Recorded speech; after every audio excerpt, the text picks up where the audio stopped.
Hello दोस्तों, बातें हमारी संस्कृति में आपका स्वागत है। और आप लोग कैसे हैं? तो आज हम आपको बेलपत्र के बारे में बताने वाले हैं। बेलपत्र को शिव जी की पूजा में विशेष महत्व दिया गया है और बेलपत्र औषधि भी बहुत अच्छी है।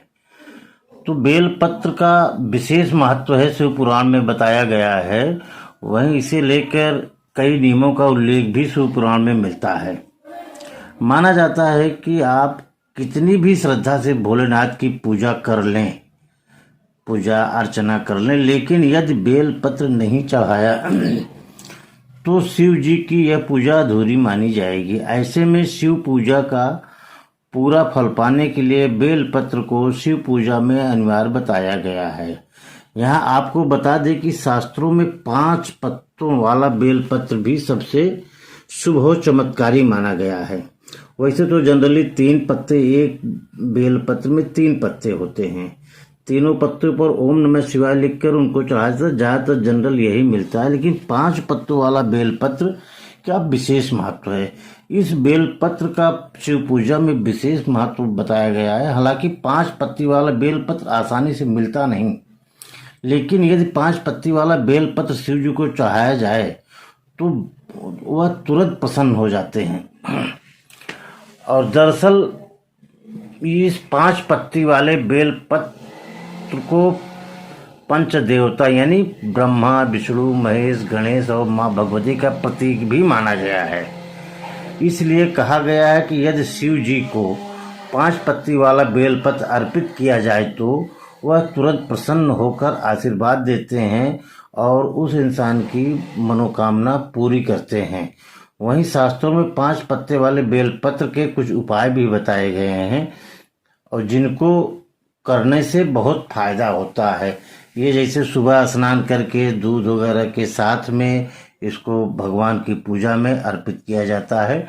अच्छा, तो अब हम आपको बताते हैं कि बेलपत्र की औषधि, इसको औषधि के रूप में कैसे, आज हम आपको बेलपत्र के औषधि के रूप में इसको हम आज बताएंगे कि जो कि कितनी कारगर है यह औषधि में। तो ये 7 प्रकार के औषधियों में इसका उपयोग किया जाता है, जो कि बहुत ही अच्छा और सही माना जाता है। जैसे बुखार होने पर बेल की पत्तियों के काढ़े का सेवन लाभप्रद होता है। यदि मधुमक्खी, बर्रा अथवा ततैया के काटने पर जलन होती है तो ऐसी स्थिति में काटे गए स्थान पर बेलपत्र का रस लगाने से राहत मिलती है। दूसरा नंबर है, हृदय रोगियों के लिए भी बेलपत्र का प्रयोग बेहद फायदेमंद है। बेलपत्र का काढ़ा बनाकर पीने से हृदय मजबूत होता है और हार्ट अटैक का खतरा कम होता है। श्वास रोगियों के लिए भी यह अमृत के समान है। इन पत्तियों का रस पीने से श्वास रोग में काफी लाभ मिलता है। तीसरा है, शरीर में गर्मी बढ़ने पर या मुंह में गर्मी के कारण यदि छाले हो जाए तो बेल की पत्तियों को मुंह में रखकर चबाने से लाभ मिलता है और छाले समाप्त हो जाते हैं। अच्छा, ये बवासीर में भी बहुत काम आता है। आजकल ये आम बीमारी हो गई है। खूनी बवासीर तो बहुत ही तकलीफ देने वाला रोग है। बेल की जड़ का गुदा पीसकर बराबर मात्रा में मिश्री मिलाकर चूर्ण बना लें। इस चूर्ण को सुबह शाम ठंडे पानी के साथ लें।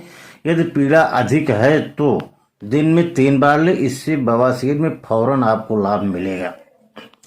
5वें नंबर, यदि किसी कारण से बेल की जड़ उपलब्ध न हो सके तो कच्चे बेल फल का गूदा, सौंफ और सौंठ मिलाकर उसका काढ़ा बनाकर सेवन करना भी लाभदायक होगा। यह प्रयोग 1 सप्ताह तक करना पड़ेगा। बरसात में अक्सर सर्दी, जुकाम और बुखार की समस्याएं होती रहती। इस समय भी अक्सर सर्दी, जुकाम, बुखार की समस्याएं चल रही हैं। ऐसे में बेलपत्र के रस में शहद मिलाकर पीना फायदेमंद है। वहीं विषम ज्वर हो जाने पर इसके पिष्ट की गोलियां बनाकर गुड़ के साथ खाई जाती हैं। पेट या आंतों में कीड़े होने या फिर बच्चे में दस्त लगने की समस्या हो, बेलपत्र का रस पिलाने से काफी फायदा होता है। यह समस्याएं सब समाप्त हो जाती हैं। तो मित्रों, ये तो रही औषधि बेलपत्र की। जबकि बेलपत्र हमारे अध्यात्म भी बहुत महत्वपूर्ण है। शिव जी की पूजा, भोलेनाथ की पूजा बगैर इनके अधूरी मानी गई है। इसलिए बेलपत्र का बहुत बड़ा महत्व है। आज हम आपको 2 बेलपत्र के बारे में बताए हैं। अगले वीडियो में हम आपको बेलपत्र की उत्पत्ति कैसे हुई है इसको हम बताएंगे। और इसी के साथ आप हमारे चैनल के साथ जुड़े रहिए। इसके लिए आपको धन्यवाद।